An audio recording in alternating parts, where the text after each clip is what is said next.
million down the drain. Kai Havertz scores again. Welcome to the Anglo-Italian pod, guys. It's been in my head since about 3 o'clock on Saturday afternoon, so now it's going to be in your head. As always, my name is Rory. Welcome to the Anglo-Italian pod, and I'm joined by my very good friend, Adam. And in the classic words of Richard Keogh after that fantastic win on Saturday, yeah, listen. He says that a number of times, and that is my new shot game for you to definitely take one time. Just a 3-minute interview of Richard Keogh saying, yeah, listen. But more importantly, mate, it sounds like you're a bit groggy this evening. Are you feeling well? Yeah, it's just part of going back to school, isn't it? The kids come in, and then you're sick within 5 minutes. But I've got my tea with a cheeky little plug for one of my favorite podcasts. Nice. So I've got my tea, so I should be okay. But I apologize if I'm like snorting down the microphone. I am going to try to mute myself, and I promise it's not class A's. How are you, man? How are you doing? Very good. As you can see, I'm ripping the new Wickham top, which is made by Hummel. Hummel. I'm a bit privileged because this is the one kit that seems to have not broken down yet. Because a lot of the Wickham editions have broken down, like the badges peeling off. So I'll just show that's in prime condition. So I might have to frame it after this episode, mate.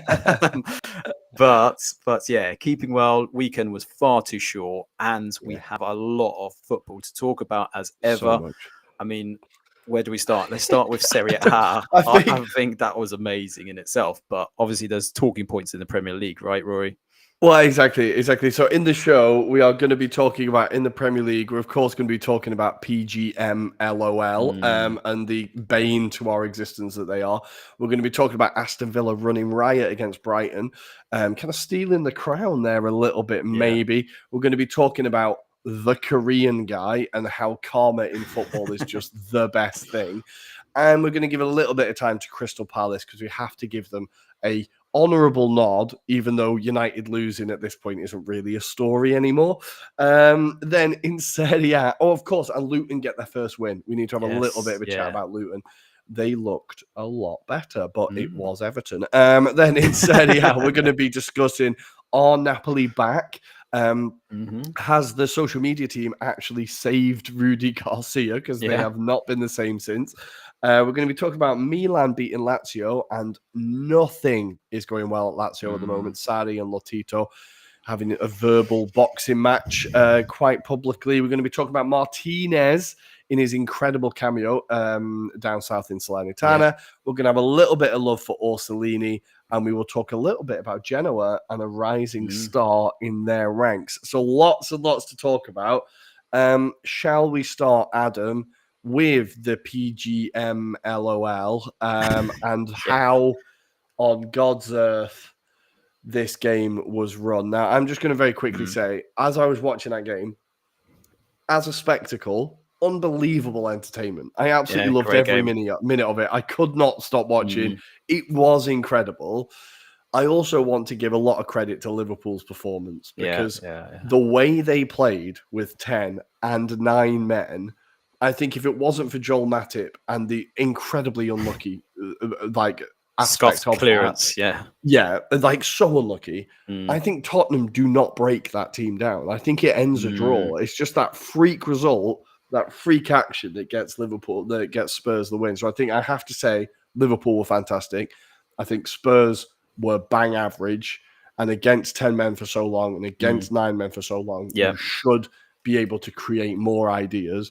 Before we talk about the refereeing, what did you think of the team's performances? And then we'll talk about everything else. Let's try and focus on the football. Yeah, if we stick with football, I think Liverpool can count themselves unlucky, very much so in terms of, like, obviously, if we take away the sending offs for minutes, I felt like they looked the most likely to cause Spurs a lot of issues. And Spurs seem to kind of struggle. I know they implemented their ways, and as soon as it got down to that kind of 8 and 9 men, or 10 men, should I say, initially, and then 9 men, they were just like trying to just persevere, I think is the first words. I mean, I was firsthand seeing that on Saturday with Wickham as well. It's not that easy when you've got 10 men behind the block and that you're trying to break that down. So Yeah, I think it's a valiant effort by Liverpool, but you would expect a bit more from Spurs as well, given the qualities they've got. But I think that just goes to show how well drilled Liverpool were, and they were Yeah. just, Well, I they think took it. also Klopp's ability to adapt to it. I think his Mm, substitutions were fantastic. His tactical changes were incredible, and he seemed to time the substitutions perfectly. It was like how he went, okay, and wait. Okay, now they're knackered. Change. yeah, Now they're knackered. And he just timed it and set it out perfectly. I thought it was really adaptable, whereas Tottenham didn't adapt, and mm, they didn't. They had one plan the entire game, and even when Liverpool were down to 9, obviously it was just right, guard the middle of the pitch, right? Just yeah, block the middle of the pitch. That's all you do. But I think Tottenham, they weren't switching the ball quick enough. If they tried to spread out a bit wider, Liverpool players would have had to go wider. They would have spread, and I just feel like it showed that where the teams are, I suppose. Tottenham are doing very well with this model that they're playing with, but they yeah, need to play with that longer before they can start experimenting and changing yeah, with it, right? Whereas Liverpool are obviously much further down this road, and they were just much more adaptable. So I think Liverpool have impressed me a lot so far this season anyway. I think they genuinely are title contenders. yeah, Even though they lost this and Spurs won, I would still have Liverpool ahead of Spurs in the title race. I've been really, really impressed by them. And I think this showed that like Klopp has got that. The players always supported him, but they are yeah, absolutely willing to die for him. And the players that he's brought in, even like Gravenberch or like Endo, I think Endo still has a bit of work to do and needs to get used to the league. But these players are coming in and doing a job and have raised the level. I was really, really impressed with Liverpool, basically. And Spurs, I think, have just been a little bit lucky. yeah, And even against Arsenal, it was a terrible mistake by Jorginho, but that's lucky for Spurs. Like both those things can be true, right? So I yeah, think of course. they've had a few results that maybe flatter to deceive them. But again, that's probably me being a little bit biased as well. But we can only delay it for so long. Let's talk about the refereeing decision. Now, I don't know about you. Before we get to the big decisions, Yeah, it felt to me like the referee completely lost control of the game and was giving yellow cards for everything.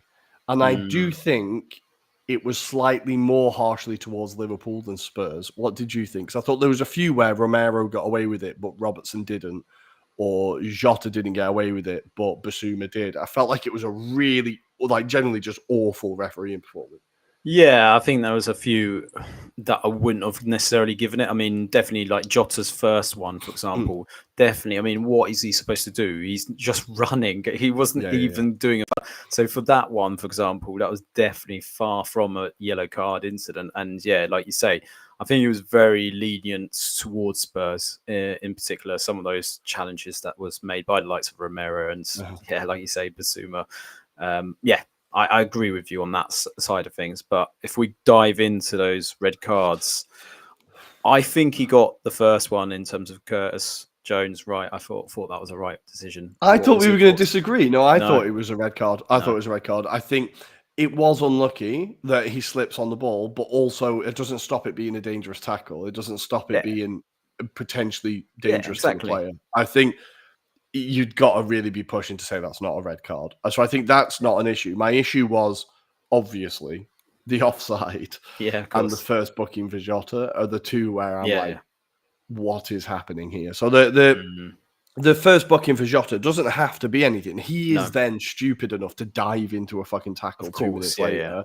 So I think even Jurgen Klopp had no sympathy towards Diogo Jota, Jota yeah. and was just like, right, how do we deal with this? Like, he has been stupid. But that Mm, first yellow card reminded me of when David Luiz got sent off against Wolves yeah, yeah. and there was fuck all they could do about it. Red card, we're down to 9 men or whatever, they get a penalty. And it's just one of those where it's like, but what do you think he was trying to do? What is he supposed to do in that situation? The guy I know. clips his knee and it's just ridiculous. But the offside, so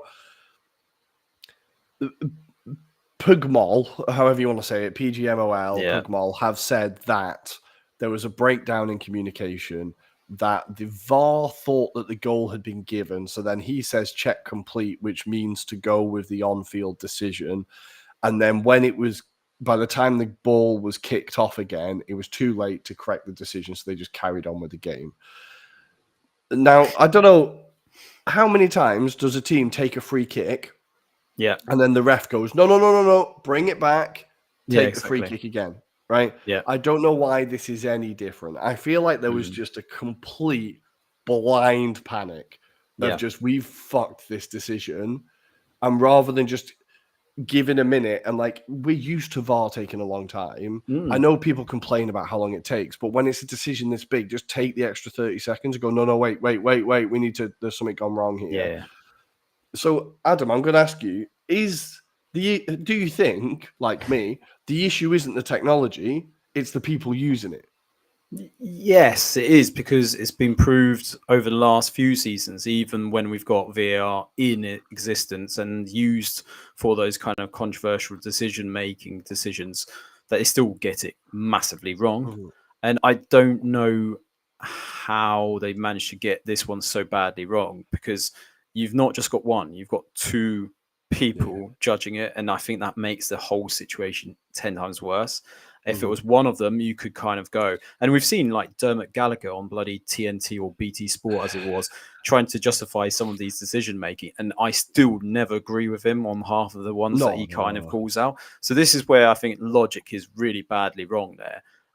But yeah, I think there was also something that I listened to earlier, which is the rules get changed so often that we're having to adapt to the new rules so often as well. Each season, there seems to be a new interpretation, new ways of working, for example, and it's just screwing up with everyone's kind of ways of working, of understanding what should be a foul and what isn't a foul. So when it's something as black and white as offside, this shouldn't be an issue. It shouldn't be this bad, should it? Yeah, no, it can't be. It can't be. And I feel like I understand that it takes time to like implement these things, and like when there's such a big thing as like, right, you're introducing a video assisted referee, right? And I don't know what it was like in cricket and rugby when it was first brought in, and NFL, but maybe there was growing pains. Maybe there was a few years where it was all over the place, and eventually people caught up, and eventually. So I think maybe in a positive, say, looking at it with a positive perspective, you can say this is a learning moment, right? This is where you go, okay, how do we fix this? But the one thing I couldn't get over was like, to switch it to my job quickly, right? When I have to take an exam, when I have to do an exam, right? We have a specific script that you go through. You cannot deviate from that script. You have to go through the procedure, and it's like, has this student done? Yes. Has this? Yes. Has it? And you have to go through it. You record it, and you have that script, right? They need just where they just even just mirror what the decision is to each other. So onside, check, done. Just something, because just saying check complete, you could say that about anything. You have given no view on what your call is. You just say check complete. Exactly. Or check complete with what? Say check complete onside, check complete offside. Like, it just takes that little bit more, and then you would not have this issue at all. So I just think there needs to be, and this is why I'm kind of glad that Liverpool are pushing it. Like, there's a lot of narrative now where like, oh, Liverpool want the game replayed, Liverpool want the points. That's not what they said. That's not what they said in the statement. They said, we are exploring all options, right? Which is just a vague threat. But what they want is Pugmall to be afraid and to fucking act on it, because all they've done for years is make mistakes, apologize, and then learn nothing. Like, not even try to learn from it. Like, if you look at Sheffield United getting relegated because the goal line technology wasn't turned on at Villa Park, right? You look at Arsenal in a title running in January, having a last-minute equaliser given against them when the player was blatantly offside because they forgot to draw the lines. You look at Wolves having a terrible start to the season because Onana fucking punches the player in the face and doesn't give a penalty. Whatever it is, all of these huge moments, and you could list a million more of these huge moments, right? Not at any point have they sat and gone, okay, how do we fix this? They've just gone, write a quick apology. Okay, moving on. Yeah, exactly. Like, it's insane. Yeah, and I was going to ask you, do you think Howard Webb is the right person to bring in? Because obviously, at the moment, it doesn't feel like he's changed much, apart from like try and speed up the process of the decision making, which has got worse, right? So, and I think what he's done is he's come in and he's been like, right, I need my new things. I need my stamp, right? So he's gone, I'm going to stamp down on time wasting and players asking for cards. How long did that last? It didn't last very long. 2 game weeks. Yeah. There was players in every match that have gone like this with the card, Yeah. the imaginary card, and not got booked. But Yeah. fucking Erdegaard against Spurs, straight away yellow card, Yeah. right? With the added time, right? Some games get 12 minutes, and then on the same day, the other one will be 4 minutes. And you're like, it's always what we're saying. Fine, if you want to come up with these things, but make it consistent and don't just do it for vanity. It seems like he's coming and being like, right, what could, like a politician, what are my legacy legacy ideas that people are going to remember me for, but then have no interest in actually implementing it. And like he was also in charge, as far as I'm aware, when they voted against taking automated offside, which why are no other European leagues having issues with offsides this year? Yeah. Because they've got automated offside, and it's just it saves you doing the fucking job. Like it saves things like this happening. Like I just cannot believe they didn't vote for it. And now Liverpool do have every right to be fucking fuming because at that point, down to 10 men, 1-0 up, the way Liverpool played with 10 men, you could argue that they win that game. Yeah, it's very true. And then one other point, because we've seen obviously the news of Saudi Arabia tapping up the English refs to go and referee. But before we go, like, kind of dwell too much on that, what I want to kind of explore here is, do we feel like the quality of referees just isn't there? Because like I've seen it in lower leagues. I saw it this weekend as well with my very own eyes. Not brilliant. And the problem is, like, we need referees, regardless of whether you hate them, love them, whatever your stance point is. We need to somehow encourage the growth of referees to be as good as they can possibly be. And one part of it is clearly referees in the Premier League need to be paid more. There needs to be better scrutiny as well, like to the point of, look, if they have a bad game, there need to be like some consequences as well. There need to be like beyond getting the weekend off. When you and Tommy interviewed Mark Halsey, and he kind of referred to that point of like he was like demoted to like do a League One, League Two game. He actually didn't mind it because it meant he actually had to raise his game and make sure that it was not being ridiculed by those level of fans, because it's like, look, as a Premier League referee now, that's the reason why he's down here. So I think that's an element of it. And interesting comments by Spanish Tickle. Nice having you on board as well. VAR has killed the game. I mean, thoughts, Rory? I think the issue was already there. VAR has just made it much more obvious. I think the issue and lack of talent within refereeing in this country has been there for a while. And there are a million different reasons for that. It's the videos you see on Twitter of grassroots referees getting chased off the pitch by fucking thick bastards who want to beat them up. You get the fact that there is no incentive to be a referee beyond you just love the game.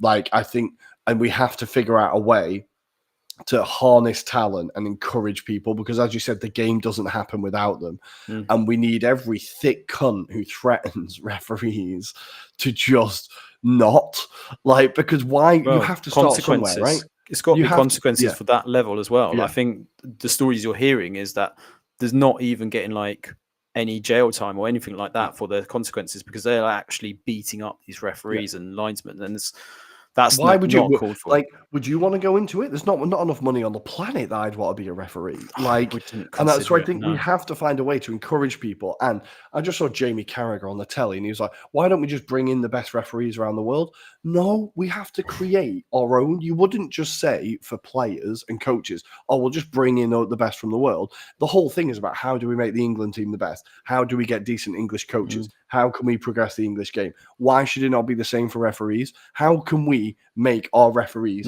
better? I do think that the particular crop of referees at the moment is particularly bad, but I also think they're seen as particularly bad because VAR highlights it more. Whereas in the past, it would have just been, oh, he made a mistake. Now it's like, okay, watch the video again. Watch the video again. Okay, what did this guy say? What did that? So it's under much more scrutiny now, which means that the standard has to be higher because it's under so much scrutiny. I think there's a million different reasons why this happens, but what we need also is Pugmol, that's my chosen pronunciation now, to actually try and improve something. And the missus made a really good point, actually, because we were talking about Klopp and how he was like, he said the quote, "Oh, it's funny for you, but for me, it's expensive." When he said he didn't want to complain because he's going to get fined. Yeah. And the missus was just like, well, why? Like, so they just complain, they just apologize and that's it. I was like, yeah. She's like, well, why, if the managers have to pay a fine, why don't Pugmall have to pay a fine when they make a mistake? Yeah. Why don't they have to, like, even if it's just a nominal thing of like, we will, every time you make a mistake, the money you pay goes to grassroots football, whatever it is, exactly. just some kind of financial incentive for them to not fuck up their job. Because at the moment, they can just do what they like. And also, last thing, maybe, when they issued that statement, the presenter on Sky Sports, I can't remember his name, he's an idiot, I don't like him. The main presenter, whatever his name is, Jones, is it? Something Jones? Trying to think who it was now, but yeah, anyway, carry on. He said, well, fair play to them for fronting up. No, they haven't fronted up. No. They've written a statement and got you to read it out. That is not fronting up. Like, in Serie A now in Italy, at the end of every weekend, they have referee watch and they have referees on that talk about VAR decisions and talk about big moments across the weekend, and they get scrutinized and they get asked and they get praised and they get everything, because it was getting ridiculous here as well. Yeah, why on God's green earth are we not getting these people to stand in front of a camera like managers and players have to and say, right, what was that decision? Why did you say that? And not only would we learn so much about the game and we'd see them as humans, which would be solve a lot of other problems as well, it would give them some fucking accountability, because there is zero accountability at the minute. Yeah, definitely. And to your point, one last point from me is, whilst I don't agree with what Jamie Redknapp even said about potentially bringing in the best referees, I think there's something that could be learned by bringing ex-referees, i.e. your Colinas, etc., to actually help develop consultancy role and consultancy. Yeah, exactly. Just to bring up and nurture these talents. And, you know, Szymon Michalniak, the Polish one, who's obviously an ex-footballer turned into a referee, it might be good for him to come in and spend some time with some developing referees. And we're not talking about the ones that are in Premier League, but I'm thinking more developmental, to just observe a game and give his feedback. Just an opportunity for them to kind of develop and work on those kind of interactions, because he's got that experience in the big games. He's been at the World Cup. He's been in Champions League final. He's obviously been wanted by Saudi Arabia and he's turned it down. And that's credit to him. But I think generally, just there's so much we could do to assist those referees to nurture that talent as well coming through. So that's something Howard Webb should just work on, rather than just kind of apologize for every mistake and not do anything about it. So, and the thing about them working in the UAE needs to finish now. That needs to stop today, when one of the clubs who's in the Premier League is owned by that country. That needs to stop now. They do everything to stop conflict of interest in the English game, right? You can't own two teams. You can't have, like, they do everything to stop conflict of interest. Why are we not doing it with the people who literally decide results, which is what they did at the weekend? They decided the result. So, yeah, sorry, Spurs, you're not getting any credit, because the way Sky Sports talked, Sky Sports at the end of it, I know I'm biased, but they were like, oh, the really incredible performance from Spurs, top draw. And I was like, are you... You know, they were playing against 10 and 9 men, right? Yeah, I know. Like, I couldn't believe it, honestly. But I think Liverpool have come out with so much credit. Jurgen Klopp was amazing afterwards, how he managed to surprisingly amazing. That's the thing. The thing is, right, the journalist proper fucked it at the end, because it was a really good interview. And then he was like, I'm surprised you're so calm. And Jurgen Klopp just looked at him and I was like, yeah, you fucked it now. Jurgen Klopp was like, yeah, I'm going. And he couldn't wait to get out of the like, you know, I'm trying to stay calm. And then you try to get me to be angry. Fuck you, mate. I'm gone. Like, and I really had so much respect for Jurgen Klopp there. He gets a lot of stick unfairly, I think. He's as bad as Arteta for moaning. He's as bad as Guardiola for moaning. It's just for some reason Jurgen Klopp gets it more. But yeah, 2-1 Spurs. Incredible Saturday night entertainment. I'll be honest, like, genuinely incredible Saturday night entertainment. But for the Premier League, it is embarrassing. It is very, very embarrassing. But we're going to go to the early game on Saturday, which was equally box office, but with no controversy. No, Aston Villa, just insane. I wasn't expecting that scoreline. No. And one thing you have to say, Aston Villa absolutely dominated Brighton. No matter what Brighton tried to do, I mean, they had the higher XG out of the two, despite the scoreline, which is the most surprising thing. But it's typical kind of De Zerbi football. It's going to go one way or the other. It's never going to be a straightforward 1-0 defeat, is it really? And Aston Villa really did exploit Brighton in terms of they anticipated that, they wanted them to be attacks. What they did was sit back and then counted on them. And I think what probably helped them was the likes of the middle of the two. So they had Billy Gilmore and Hinchelwood, who is ex-Wycombe player as well. His father, Adam Hinchelwood, played for Wycombe, but his son is playing for Brighton because also Hinchelwood played for Brighton. That was his first appearance. I think his granddad did as well. They said his granddad was Brighton as well. But I mean, probably one of those that the press was just too much for them. And in McGinn, I mean, he's just a pit bull in itself because you've got him and Douglas Luiz pressing in the middle. And then it just allowed the attacking forces down the wings. I mean, you saw Matty Cash. He looked like Roberto Carlos, didn't he? Like with his pace and just the crosses he was doing. But special words to Ollie Watkins. We spoke about him in the previous game. He looks superb in front of Gareth Southgate. It got me thinking, why isn't there other clubs kind of purring over him now? Because he's got almost a whole package.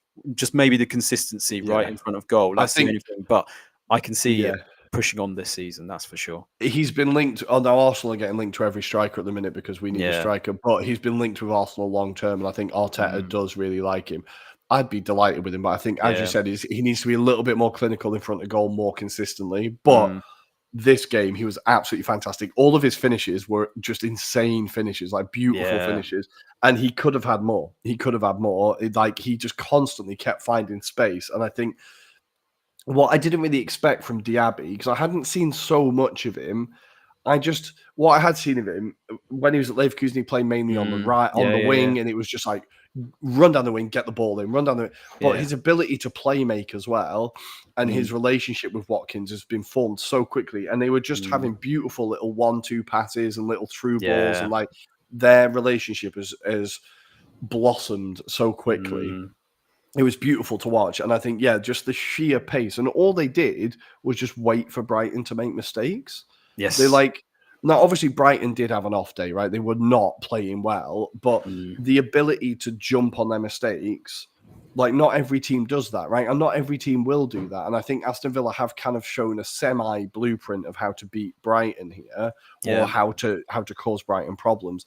But they were just so ruthless. Every mistake they made, goal. And then you could see like Brighton, it happened with West Ham, right? They just randomly took an absolute battering off West Ham. And I think once the game starts to get away from them, they can just become a bit flustered and get a bit lost. And that's what we saw here. As good as Aston Villa were, Brighton, they tried to come out first half. Ansu Fati gets the goal, and you think, okay, game on. But then again, something goes wrong, and the whole thing gets away from them. Like, I think Brighton are still going to be incredible this season, but Aston Villa, we said they should be pushing for Europe. They're definitely going to be pushing for Europe here. And it's just unbelievable performance. Great match to watch. And I think, John McGinn, it was weird because when he first came into the Premier League, he was fantastic. Then he went missing for a very long time. I feel like he kind of... I think that was the Stevie G effect, though. That's what it was. Michael Beale sacked this week. I think the manager definitely didn't help, right? But it's great to see him back again, and just like his strength on the ball, his through balls again, his like ability to like find space, and like he's quite press resistant. He's able to like get the ball and get away from presses and stuff. I think unbelievable player, and just very, very exciting to watch. And I think he kind of gets ignored a little bit because he's Scottish, and it's not like, without sounding like he's not Spanish, basically. It's not John McGuinnio, so he kind of gets ignored a little bit. But he's an unbelievable player, and Aston Villa will be delighted that he keeps getting ignored because they want him there for a very long time. And you were right to call out Matty Cash. On his day, I feel like, again, consistency for him is an issue, but on his day, he can be unbelievable, and he was fantastic in that game. And Brighton didn't really cause any problems at all. Like the Ansu Fati goal was fine, but then Villa just kind of stood up again and just went again. Yeah, I will only say that I think 2 goals from an Aston Villa point of view could have been disallowed or pulled Okay. back. It was a referee decision. So the first one was, I think it was the second Ollie Watkins goal, where Mm-hmm. there's someone in the view of Jason Steele, and that's the one where I felt like if there is that kind of rule that obstruction against a goalkeeper should be, a free kick for the goalkeeper's team, then that should have been one. And then there was Okay. another one where Solly March gets chopped down aggressively by Douglas Luiz, which broke down. And I want to say it was Diaby then pulls it in for, I think it was Ollie Watkins again for that one. Yeah. But it was those 2 incidents where I'm thinking Solly March gets chopped. That should be a free kick. And the one where the block or, that should, but respective of that, that's still 4-1. Aston Villa fully deserved it. There was no other like just result here. And I think, look, in the table, that brings Aston Villa. And we were saying they were having a bit of a shaky start, or I was saying they had a bit of a shaky start. Yeah. But they've now won 5 and lost 2. Like, that's not bad. And this considering they had the midweek of Legia Warsaw as well, where they lost. And I think that possibly rejuvenated that side a bit because obviously they got that Chelsea result. Now they've got this one. And they lost to Everton. Let's not forget. Forgot about that. Yeah. They lost to Everton. Like, nobody loses to Everton. Yeah. But yeah, it's great for them to get back and go in again. Up on 15 points. Only 3 points off the top, Aston Villa fans. Incredible to see. Unbelievable scenes. Brighton on the same points, so they'll be fine. They'll be absolutely fine. But a fantastic game to watch and kicked off a fantastic Saturday in a fantastic manner. Because I'm like, we're not even going to talk about the Arsenal game. I'm just going to say, us winning 4-0 away while the other results that happened was just, oh God, it was incredible. All I could have asked for was a Tottenham loss. But we're going to go to the first one that I enjoyed the most, maybe. And we're going to talk about the Korean guy. This is why I love football, Adam, right? Because when he said that press conference, when he said the Korean guy, in the back of my head, I was like, just stick a $5 on Hwang to score the winner. Just stick a $5 because it might just be worth a punt. Yeah. And I was like, no, don't be stupid. But Hwang, he gets the winner, and the Wolves admin just put up the Korean guy on their Twitter post as he scores the goal. Wolves have kind of been threatening this for a while, I think. They've not been as bad as the points show, I think. How have you felt about Wolves? I feel like they've just struggled to finish, and this game they didn't. There's a mixture, I would say, because they have changed their styles under Gary O'Neill. I think if you look at the first game against Man United, they were very unlucky at that point. Should have debatably got 3 points that day. But obviously it didn't happen to transpire that way. They then changed into a bit of a more defensive mode.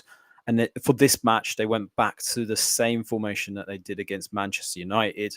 And you can see what a difference it makes. And I'm so glad I brought Pedro Neto back into my fantasy football team because he just looks incredible. He looks rapid.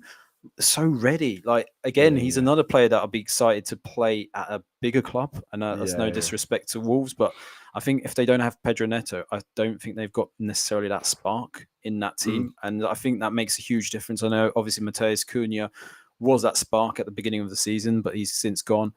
Interesting to hear the boos as well against him. But regardless of that, we have to also highlight the performance of Craig Dawson as well.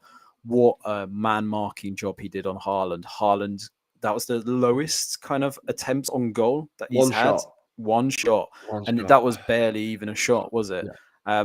He did a fantastic job. I mean, if there's any way of learning how to handle Haaland, that was the show.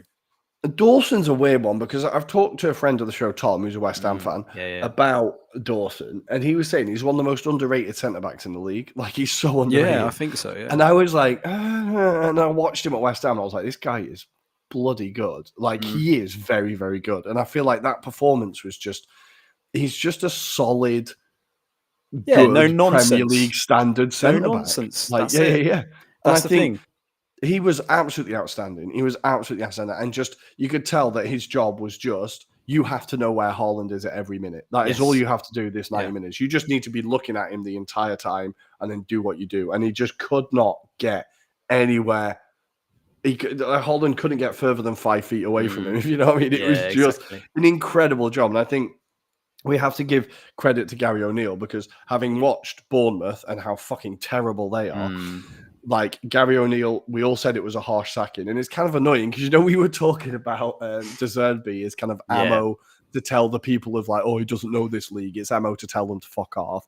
Well, Andoni Iraola is damaging us because they're all going to turn around and go, see, I told you didn't know the league. You need a manager who knows the league, right? You need a good English manager. But Gary O'Neill is doing an insane job at Wolves. He did an incredible job at Bournemouth. And I think they'll be fine under him. Like, he's a team that we were worried about, but I think he's got them playing a style that works for them. And as long as they can just stay clinical, because they're not conceding a lot of goals. They're not conceding many goals.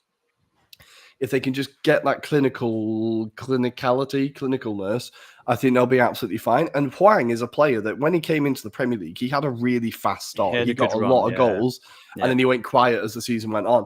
So I think he could be a bit of a streaky player. But if you've got someone like that who's technically very good, quick, strong, you've always got a chance. And I think there was a really good finish. Kyle Walker did his best to get it off the line. He very nearly got there. But I think to show that calmness, and again from Cunha, he no, hold it. He's in a better position. Like, I think Gary O'Neill just must have turned around to him and said, we have to make the most of our chances. We just have to. If you see someone's in a better position, you just have to give it them because we need to just, whenever we're in front of goal, we need to score. And they got from one shot, 2 goals. Like, that is clinical. That is very clinical. That's incredible. So fair play. Fair play. But sorry, go on. No, I was just going to say, I think Man City did miss Rodri in the middle of the park. Oh, I think it's massive how much of a difference a defensive midfielder makes to that team, but clearly that just kind of hold he has, and he does dictate a lot of the play. And I think since obviously De Bruyne has been injured, potentially that plays a part as well, potentially. But yeah, Rodri, they miss Rodri more. Rodri is a bigger miss. I think definitely. If Arsenal don't beat them on Sunday, Arsenal are never going to beat Man City. If we don't beat them on Sunday, we're never going to beat them because Rodri is so massive to what they do, and he feels like the adult in the room when everyone's playing. Exactly. The amount of times he's just gone, right, fine, popped up and scored a winner. He's done it against us twice, I think. Like, he just feels like the adult in the room. I think they miss him so monumentally. And I feel really bad for Calvin Phillips because it's not worked for him at Man City. No. I think we will see him leave in January. He's being thrown in now, and he's got 4 games to save his career, basically. It's weird. And then Kovacic, I think, is a very good midfielder. In his day, was unbelievable, but he was only ever meant to be a stopgap. If you know what I mean, like, okay, he's here if we're in trouble.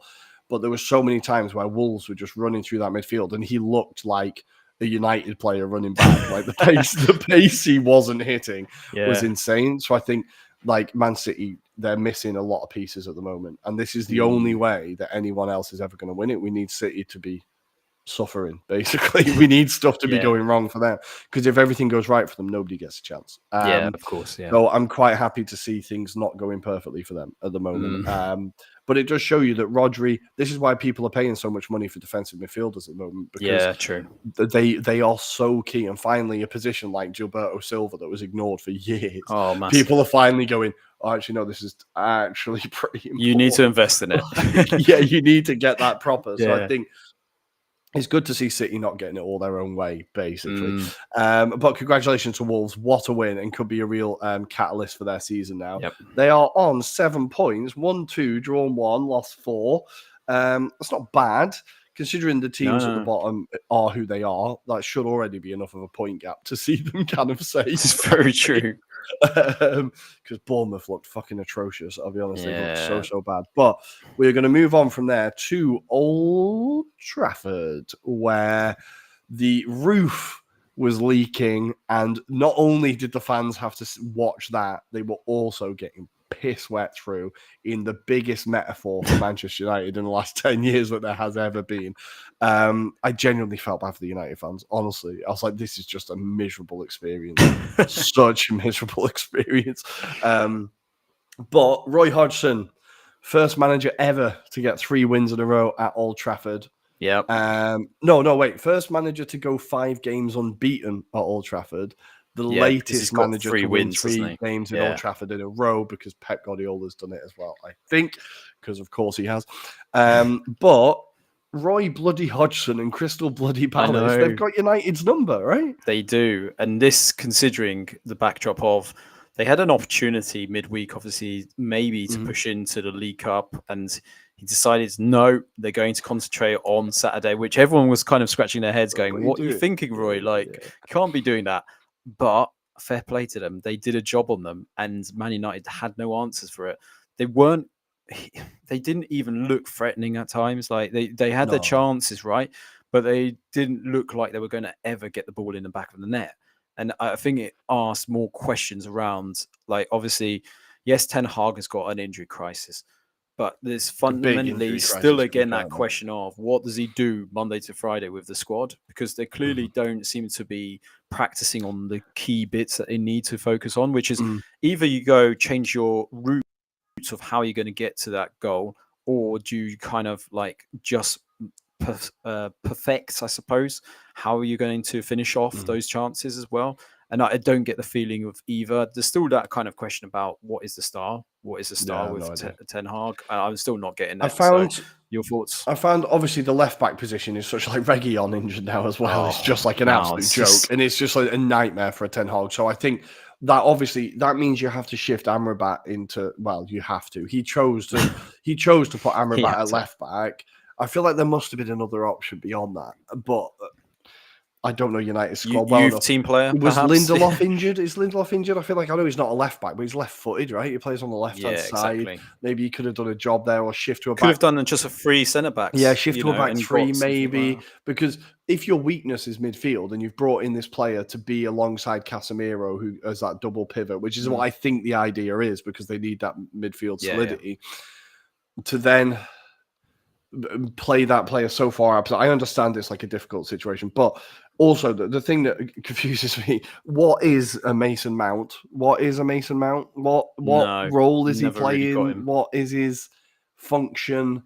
It just feels so lost every time he got the ball. It's he just didn't. There was no urgency, no inspiration, no quality. It was just someone looking lost in the middle of midfield. I could not believe it. I thought, this is the player that Chelsea didn't offer a contract to, or didn't think was worth the wages he did. And I think it's kind of, you can see it a little bit. And they massively overpaid for him. But I think even beyond Mason Mount, I think the issue is that Erik ten Hag clearly hasn't figured out what he wants to do with him yet. He hasn't kind of been right, how am I going to use this? Because there's no doubt Mason Mount is a quality player. Managers constantly play him. He must be decent. But it looks like Ten Hag hasn't figured out what he's going to do with him, and he hasn't figured out what he's going to do with the rest of the team. Also, at some point, United fans need to look at Marcus Rashford.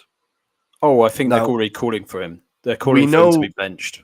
We know he is on his day, outstanding. Last season, he was unbelievable. The whole plan at Man United seems to be built around him. Just give the ball to Rashford and he'll cut in from the left. But we have to talk about how the fact he's a very streaky player.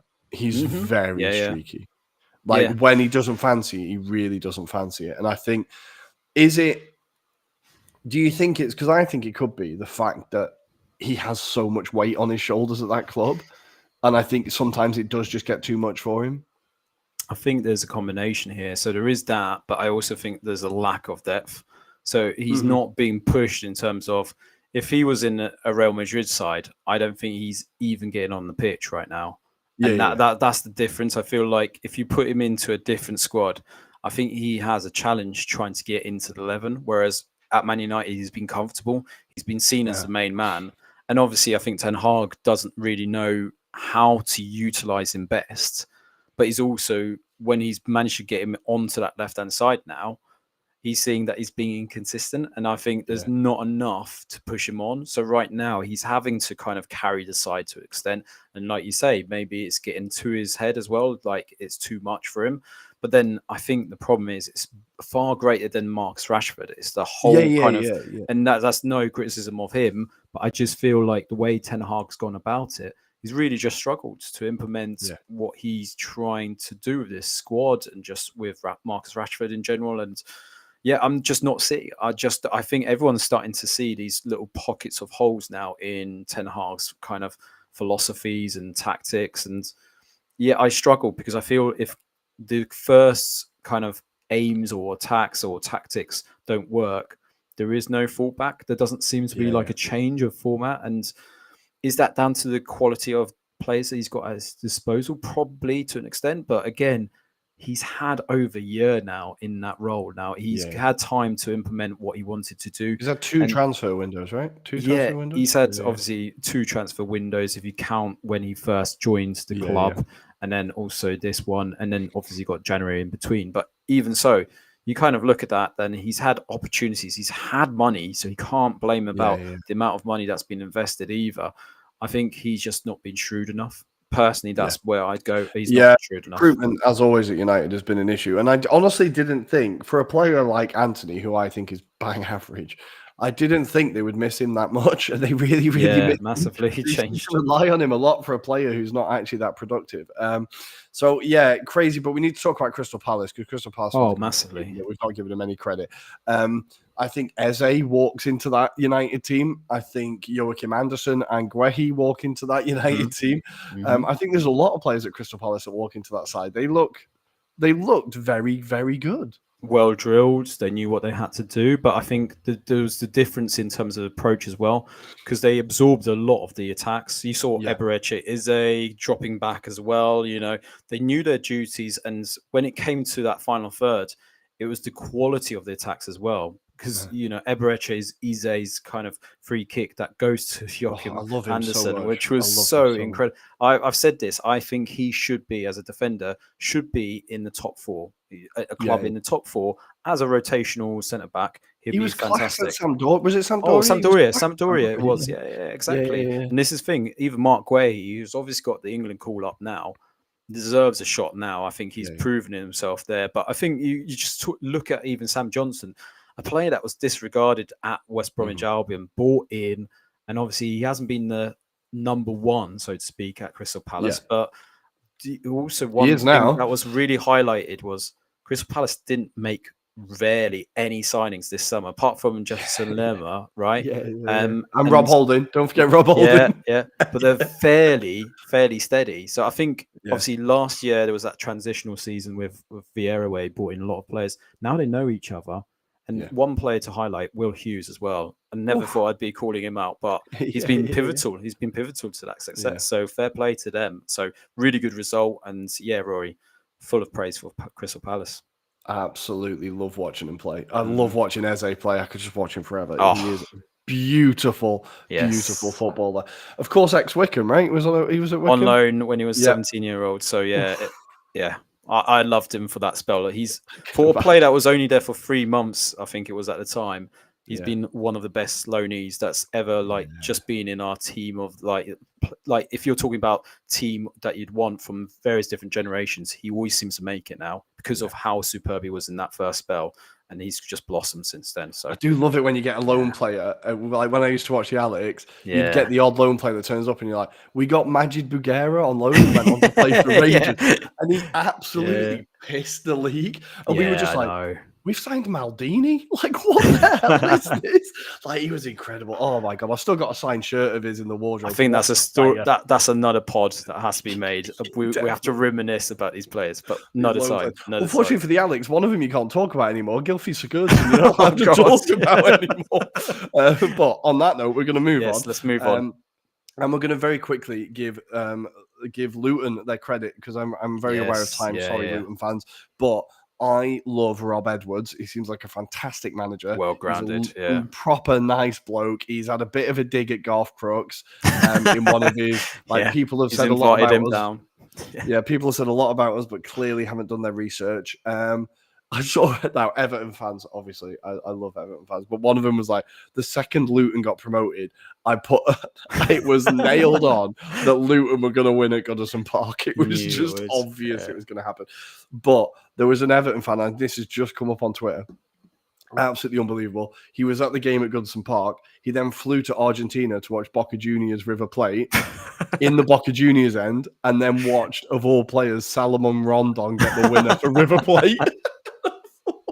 That has got to be an absolute kick in the nuts. A player who was dog shit for you getting the winner in a game like that. Unbelievable. So it gets from bad to worse for Everton fans. But how good were Luton? They had a game plan. They knew Everton were shite from set pieces and they exploited it. It was so obvious, wasn't it? And they had the warning signs on previous corners. But yeah, special word for Carlton Morris. I've liked him since he was at his Barnsley days. He's really progressed as a forward, and you could see how athletic he's been this season for Luton. And yeah, again, he was really good when he took that second goal. But he caused a lot of problems for them in those corner situations, which Tom Lockyer takes advantage from as well. But to your point, they've stripped it back as well because Luton, I think, were expansive to begin with. They've actually realised they probably have to take it game by game, and they approached this in the right way. Rob Edwards alluded to it at the end. He kind of said, we knew what we had to do in terms of our job, but we took it back to basics. We knew where the weaknesses were, and they fully exploited it. One thing to say, Everton looks terrible. Beto looks awful on this occasion, and Everton didn't look like they were going to ever score again. This is one of those stories where what is Everton Football Club? Like that's the kind of essay. It's a social experiment to see how much heartbreak 40,000 people can deal with on a Saturday afternoon. That was just the most depressing thing. It was just the most depressing thing to see, and like just the booing that happens after every Everton game is just—it's comical now. I'm sorry, Everton fans, but it's just comical at this point. But we're going to leave the Premier League there. Just before we leave it there, do you reckon they record the boos so it saves them the time of having to boo it now? Just play on recorder. Oh, the owners, the new owners were there, the 777 guys. They look confused. They looked like, Jesus Christ, can we actually make this worse? We're going to have to try to make this worse. Help this deal anytime soon? Yeah, it was a bad day all around. But we are going to go for a very quick break. So I'm looking at time. We'll see how much Serie A we can squeeze in. We're going to go for a very quick break. And after this, we'll come back with the Calcio. What a break. There we go. We are back with the Serie A action. And we're going to start with... let's start with the first game of the weekend, I suppose. Let's start with Lecce 0, Napoli 4. Lecce Chester seems like it's not going to happen. It's not going to happen now. It's taken a bit of a knock over the last two games. But what hasn't taken a knock is Osimhen's confidence and his ability. Yep. He has taken this as a direct message, and he's got his second goal in 2 games. And Napoli all of a sudden can't stop scoring 4-0. And could this be the best thing that happened to Napoli? Their form has turned around. It's incredible. You have to argue it has. I think it's galvanized them, and they seem like they're more up for it. Zielinski had a fantastic game again. Kvaratskhelia looked dangerous. Politano, Gaetano. I mean, I could just reel off these names, Rory. They all had superb games. Lecce were certainly... They didn't... I think it was just a quality that was telling, really. That was very obvious from what I saw. I think they just struggled against this quite rampant, should we say, Napoli. And it's interesting. I think they've probably changed a bit of their style. I believe there's been some conversations around, obviously, the style with Rudy Garcia has been a bit more of a mix it up approach, play it long sometimes and play it short, whereas actually they've gone back to playing it short, and they seems to have worked better and more efficiently for them. So, and this was in the mind of, Victor Osimhen coming off the bench as well for this match. So says a lot that they've got that quality. Giovanni Simeone looks incredible as well. He was unlucky not to have scored himself. But yeah, perfect result for Napoli, which then puts a bit more pressure on the top, doesn't it, Rory? It does. All of a sudden, they're not looking out of it. They're 4 points behind the Milan clubs who are top of the table. And one player I wanted to talk about as well, actually, because when he's appeared in the past, I've been really impressed by him, but he never really had the chances, is Gianluca Gaetano. I think he's a very exciting player. He's only 23 years old. Now, I say only 23. I thought he was younger than that. But then I realized that if you're below 27, you don't get a start in Serie A. That's true. You don't get to play. But I think as a midfielder, he's just a very exciting player. And I think even like Spalletti made comments that he wished he could have played him more. He was he was on loan at Cremonese last season, right? And before that, he was at Cremonese as well in Serie B. Yes. So No, exactly. And I think he made a few appearances. I remember seeing him come on for Napoli a few times, but Spalletti said, I wish I'd had the chance to play him more because he's a very exciting player. He's like very talented, and I hope he gets the chance. And it's just another kind of talking point for Serie A of like these young players need to get opportunities. And I think maybe if Rudy Garcia sees this, maybe he can. His thing could be, I'm going to give these young players a chance. I can cycle a little bit more. I don't have to stick to that one, because now you could argue that the first 11 isn't head and shoulders above what else they've got, because there has been a drop in quality, there has been whatever else. Then maybe there is more of an opportunity to give these players a chance and just vary what you're putting out on the pitch, give managers a bit more to think about, as opposed to just like, okay, this is how they're going to line up, this is how they're going to play. And as you said, there does seem to have been a change in style a little bit, switching it up between directness and playing nice football, and just giving the players maybe a bit more freedom of which is what Spalletti did. Spalletti's thing was like, we have a vague idea, but well, not a vague idea. Let's taking a lot of credit away from Spalletti, but we have a philosophy, theory, I think, a philosophy. Thank you. The word wasn't coming. We have a philosophy, but then you can like conduct that philosophy how you see fit. Yeah. So I think these players we've seen that these players are able to do that, and maybe Rudy Garcia hasn't been that type of manager in the past, and maybe he's realizing, okay, these players can do that. So it would be really good to see if he's able to adapt and if he's able to kind of keep this run going. It could just be a us versus them thing, and maybe we're giving Rudy Garcia a bit too much credit, but it's incredible to see. I'm really happy to see Osimhen scoring. It is, the fans have made it patently clear to him that they are not the ones who have an issue with him.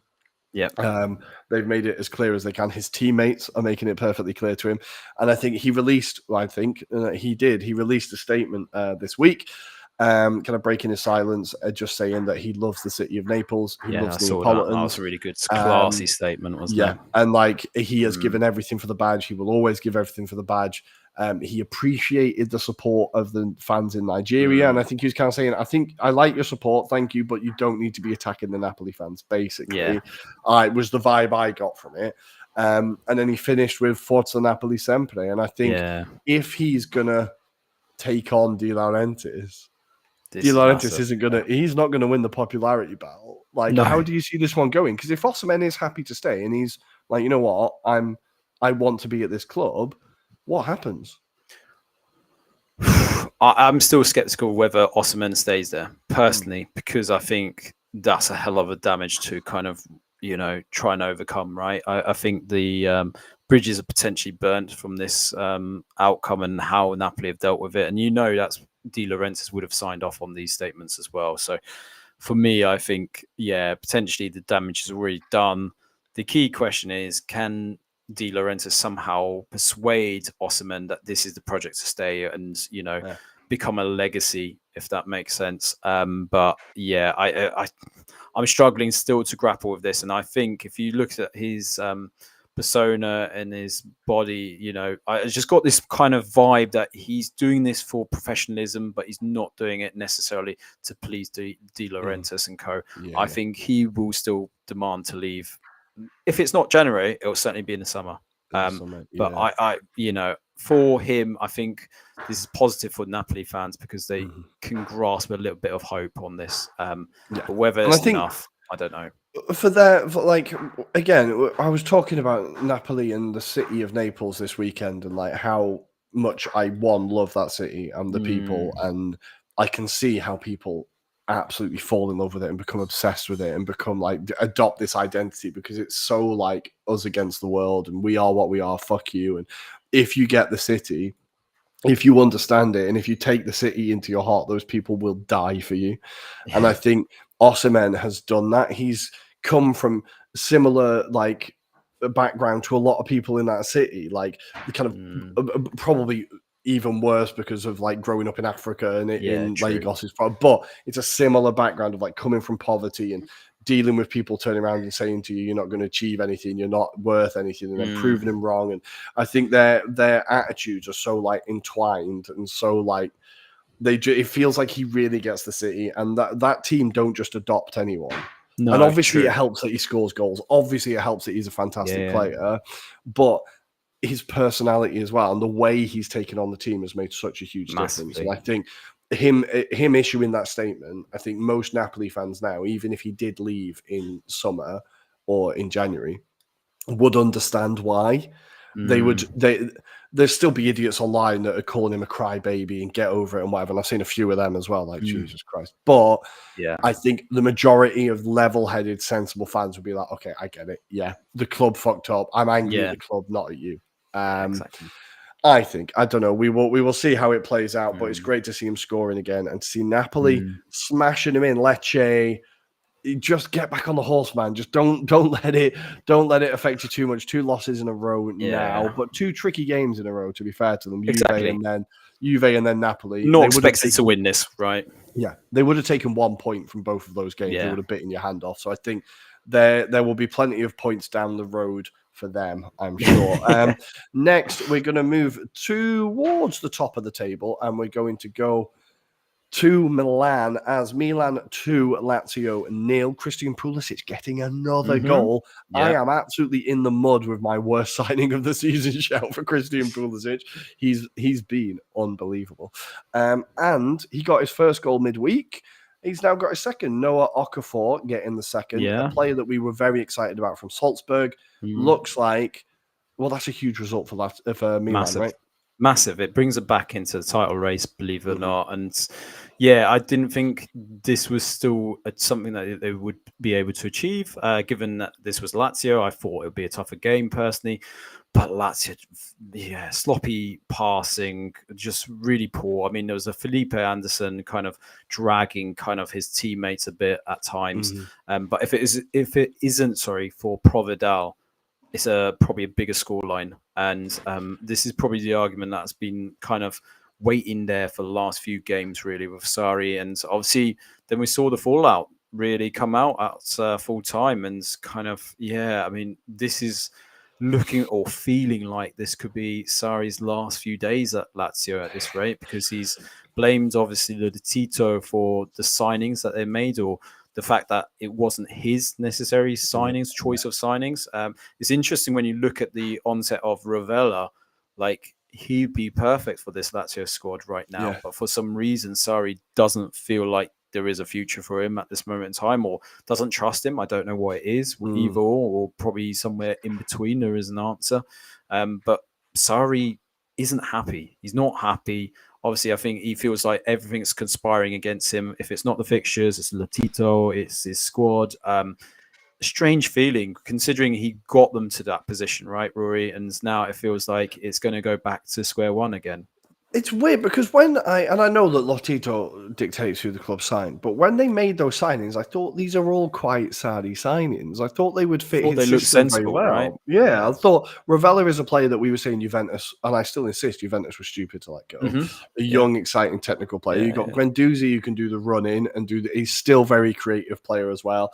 Like, bringing in Castellanos was going to be a bit of a risk. He had that season in Spain where he did very well, but he needs time to adapt, etc. But I think the signings all felt quite sensible. Like Kamada on a free was like amazing. But I think now, obviously, they've taken a while to like gel in these players, or it's just not quite working. They've had a tricky start to the season. They've had a few tough fixtures, and it's not been an easy start. But I think for Sarri to then turn around and publicly say these aren't the players I wanted, it's not great. I don't know what reaction he got this morning when they went into training, if you know what I mean. Like, because, well, I think I know what reaction you get, but like, I don't know what your final game is there. Are you just waiting for the payoff? Like, right, sack me and I'll take the money. Like, because you can't then go onto the training pitch and go, right, come on, guys, we can win next weekend. Like, I know. That can't happen, right? So at this point, Latito has very little option but to sack him, surely.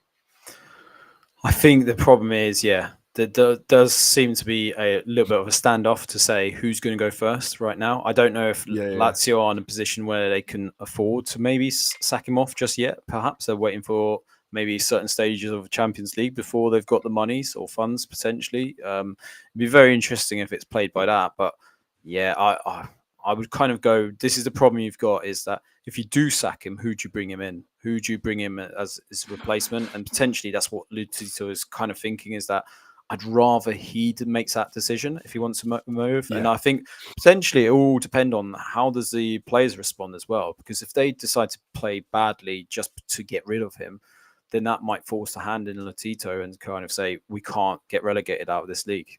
So this could be a massive, interesting standoff, right? I didn't anticipate Lazio being at the wrong end of the table this season, Rory. No, me neither. But like your prediction, Yeah. I think it's typical fashion that everything goes wrong. But this is a massive call for Lotito and for Sarri as well, because I think if Sarri moves on, do you think he gets a shot at another club because of the way he's dealt with this situation in particular?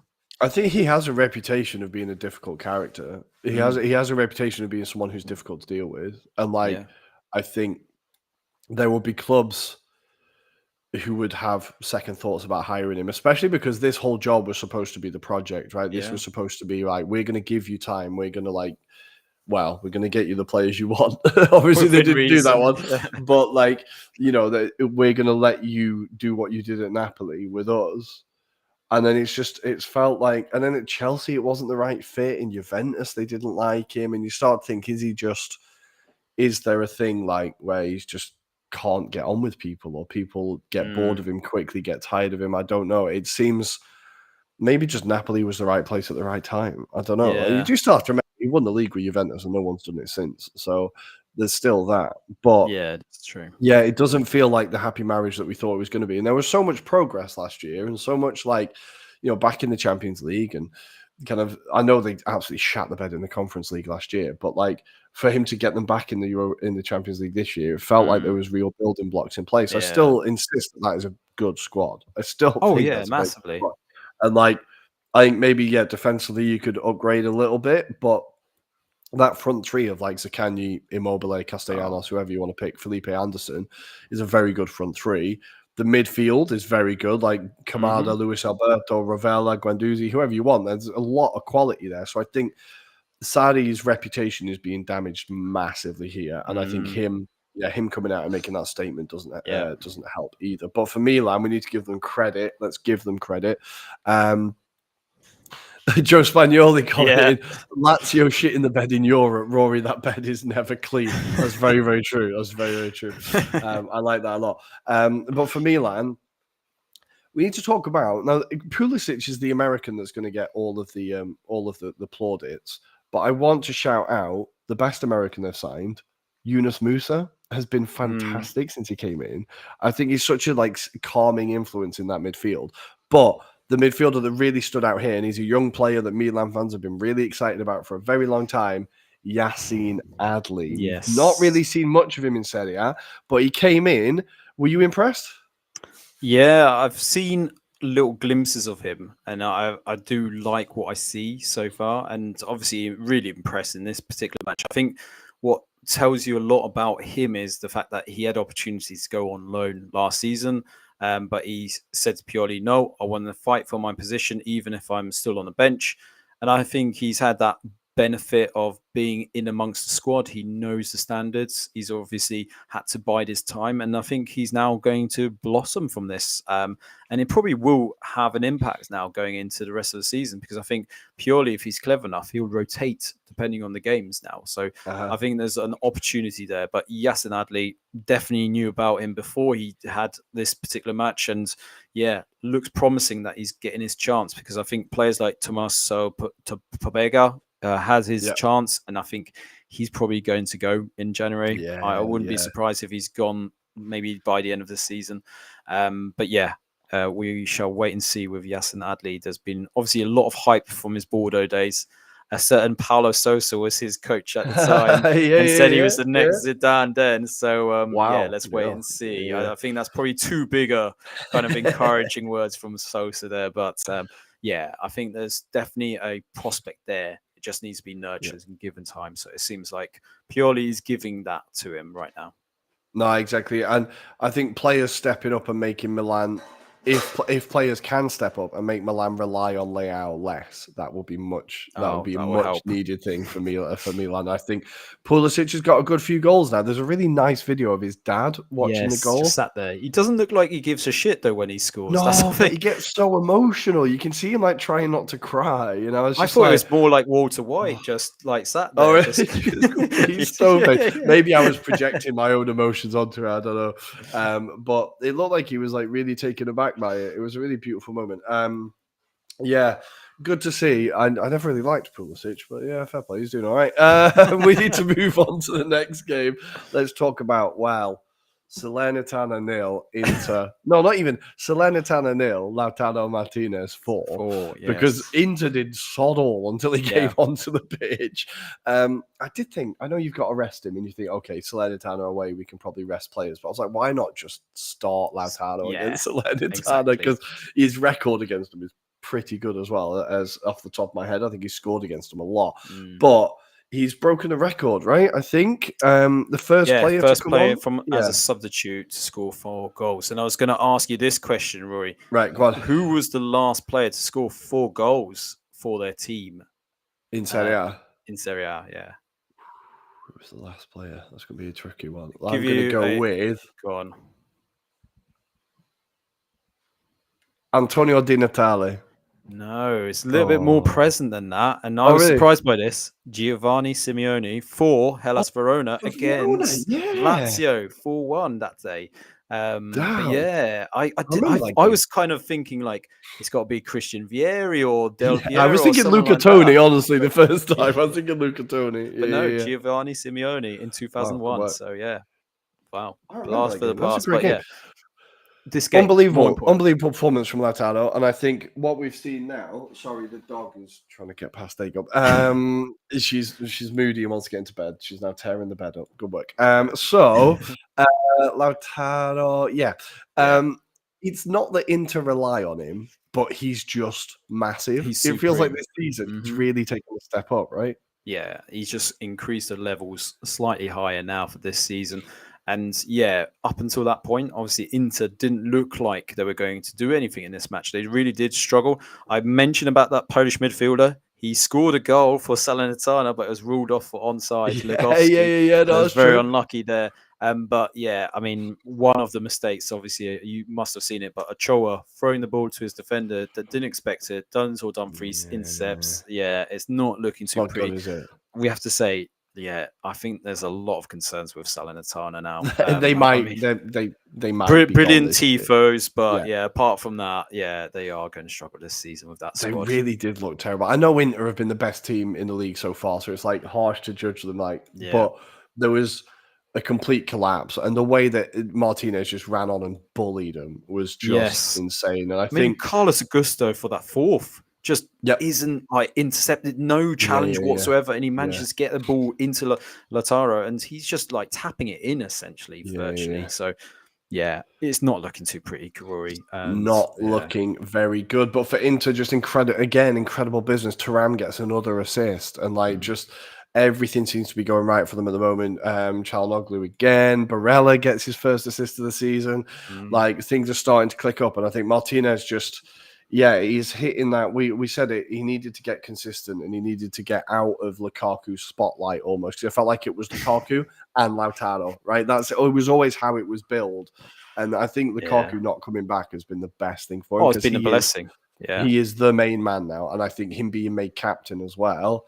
He's just absolutely stepping up to it, and I think just one of the best strikers in the world at the moment, and he could deliver into their 20th star. That would amazing. That would be monumental. And then one last word on this: can we get some better commentary teams on TNT? Because Nigel Spackman, with his words on Barella maybe not being physical enough for the Premier League, is almost like, where the fuck have you been locked up for all these decades, basically? But anyway, let's just move on. I'm going to lose my I'm going to lose my shit because Barella is one of the best midfielders on the planet, and nobody ever talks about him. But then there was a video today and maybe it was recorded a while ago, but I saw it today, and it was Jude Bellingham, and someone asked Jude Bellingham, which player do you enjoy watching? And he said Nicolo Barella, and I was like, yes, Jude. Yeah. Not only are you an incredible footballer, you are he's got you taste. love football. He's got good taste on football. He loves football. Not only did he call out Sid Lowe in his press conference and be like, I really like your work. Absolutely love that. He's then turned around and been like, Nicolo Barella is my favorite player to watch. I cannot find a fault with Jude Bellingham. I absolutely love it. Maybe that he comes from Birmingham. That's the only flaw. Okay, yeah. I did not say anything negative about Birmingham. I want to clear that up. Nice. Good. Let's move on to a game that I enjoyed because I bought him for my Fanta Calcio and he's not played yet this season. And I thought, you know what? I'll stick him in. I'll see what happens. He gets a hat trick. Orsolini 3, Empoli 0, and he could have had many, many more. Bologna had a bit of a slow start to the season, not really been hitting the heights that I expected. They've won 2, drawn 4, and lost 1. But in this game now, I know it's Empoli. But having watched the game, what really impressed me was, even though he didn't score, and Orsolini did, Xerxes, as a general all-round player, he's very, very, very good. As simplistic as that is, he's just a very good player. Right? He's very good, but he's also very wasteful as well. He needs to improve on that because there's a chance which was created for him, and all he has to do is tap it either side of the goalkeeper, and he manages to screw that up. But I'm really excited. I think he probably does benefit from the fact that Arnautovic isn't there. Because it gives him more of a platform as well. He's the main man now. He is the striker. And I think this is why I was excited about him at the beginning of the season. I was like, I'm really keen to see what he does when he's like the striker and he's starting every game, 90 minutes. And I think what I was really impressed with, his all-round play, his hold-up play, his bringing other players into play as well. I've been really impressed by him. And I think, as you said, he needs to get a bit more clinical, a little bit more clinical. But I think there's a really exciting attack there, or an even more exciting attack there at Bologna. Because you've got players now that can kind of grow together. I know Orsolini's like 26, 27, so he's not young. Yeah, but he's in his prime. Barrow is very young. And like Orsolini's had a bit of a weird career where he's now developing quite late. So I think there's players that all three of them can develop together. And with Bologna, like even the player that they brought in, Bukema at the back, has just fitted into Serie A perfectly. Carlson, who they brought in, is very exciting. And I think there's just a really nice squad there, and they're going to be my save on the next Football Manager. They're definitely going to be my team that I'm starting the game with. I really love that squad, but I was really impressed with Xerxes. And I think Orsolini, to come in and just make it look so easy, he could have had 4, maybe 5. Yes, but I think my favorite goal was the third one because he has the back heel.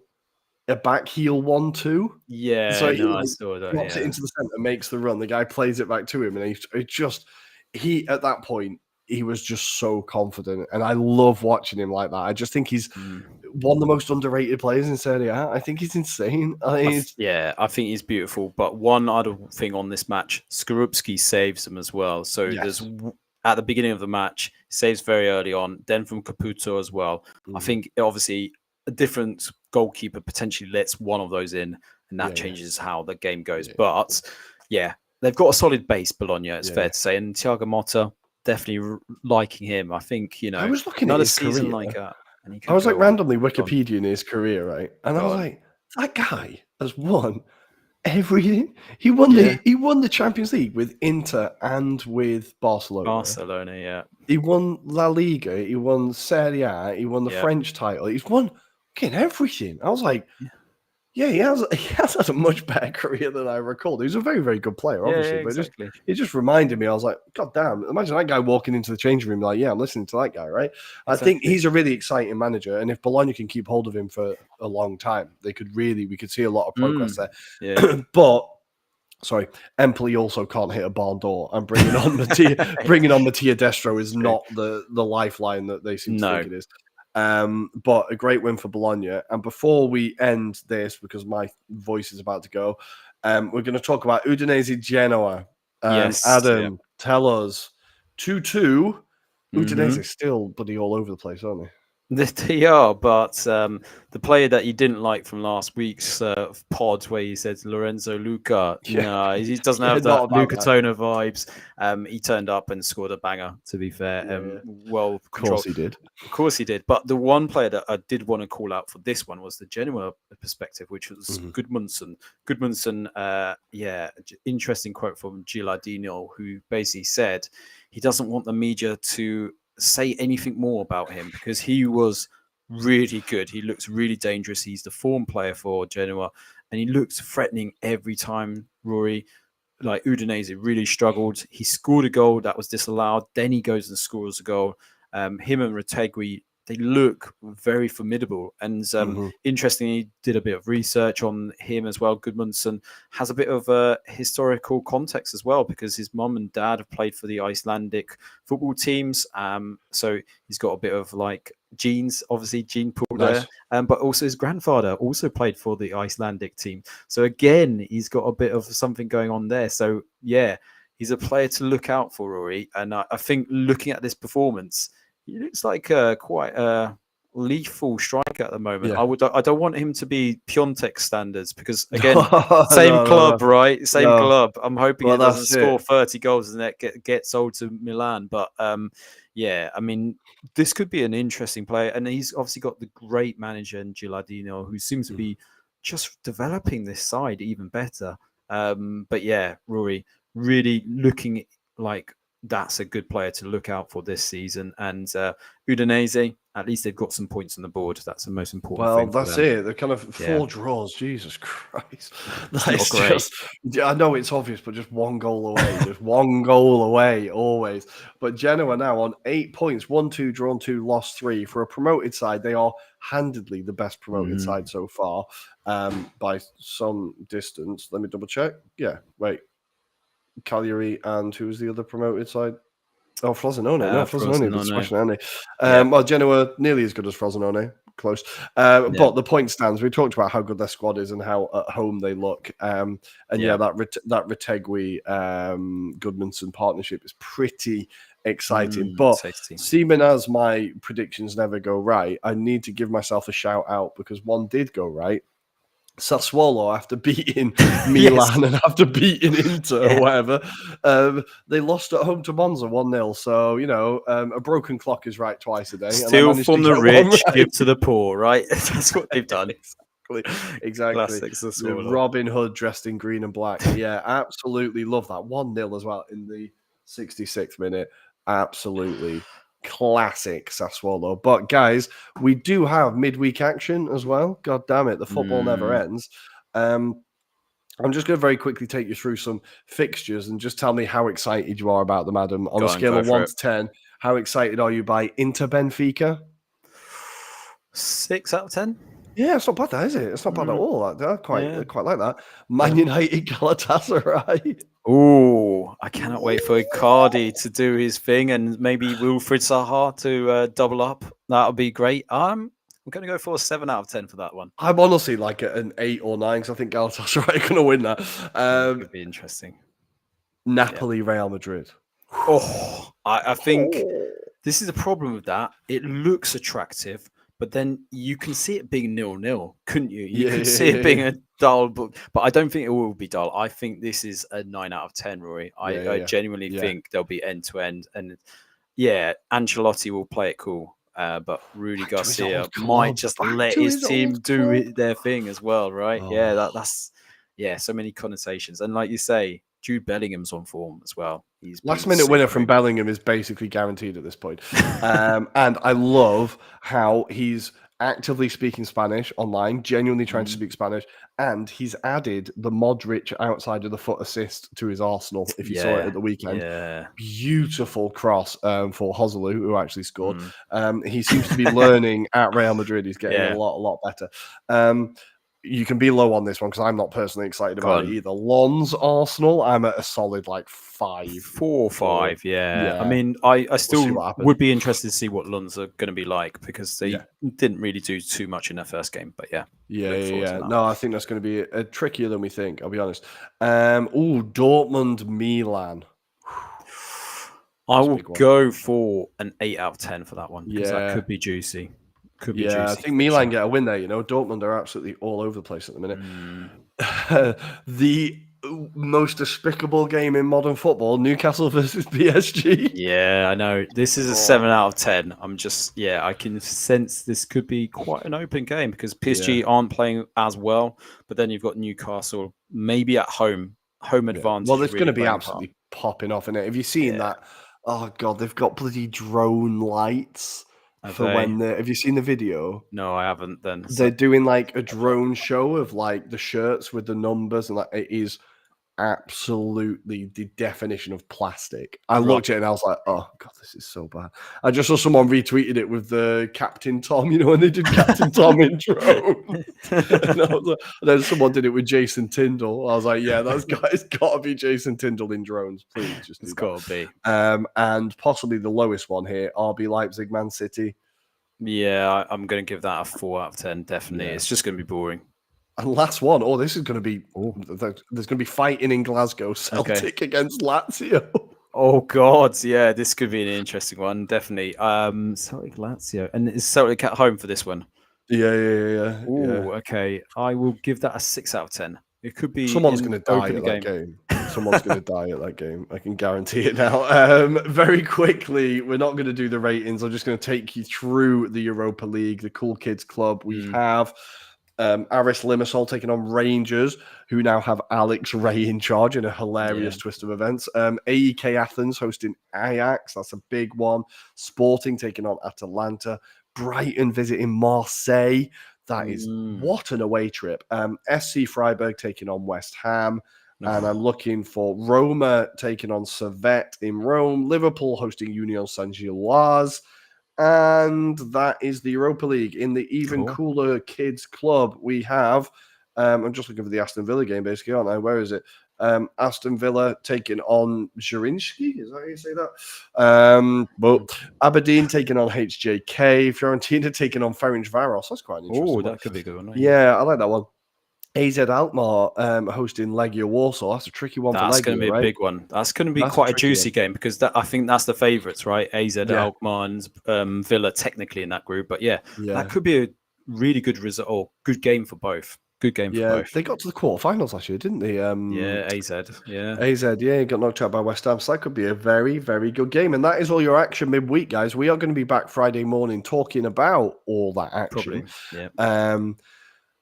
Obviously, I hope nobody dies in Glasgow. I just think there's going to be a lot of noise around that game. Just need to clear that up. But yes, we are going to leave that one there on the fairly dodgy note.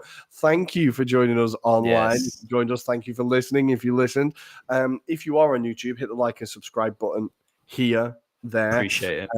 And tell your friends, leave a comment if I've upset you, if Adam's upset you, if there's something you agreed with, maybe. Leave a comment, that's always nice as well. And you can follow us on Twitter at Italian Anglo Pod, on Instagram at Anglo-Italian Pod. You can follow us on TikTok at Anglo-Italian Pod for our weekend reactions to matches. There's all sorts of stuff over there. Yeah. And leave a rating on the podcast app and tell a friend. Yes. I think that's everything. That is everything, Rory. Let's go and let's leave these people to their normal 9 to 5 jobs, right? And my voice is going. And very last thing, we've got new guests, and these guests don't complain about noise. So merci, I believe they're French. So I'm saying merci. Thank you for not complaining. Guys, we will see you next time. Arrivederci. Ciao, ciao.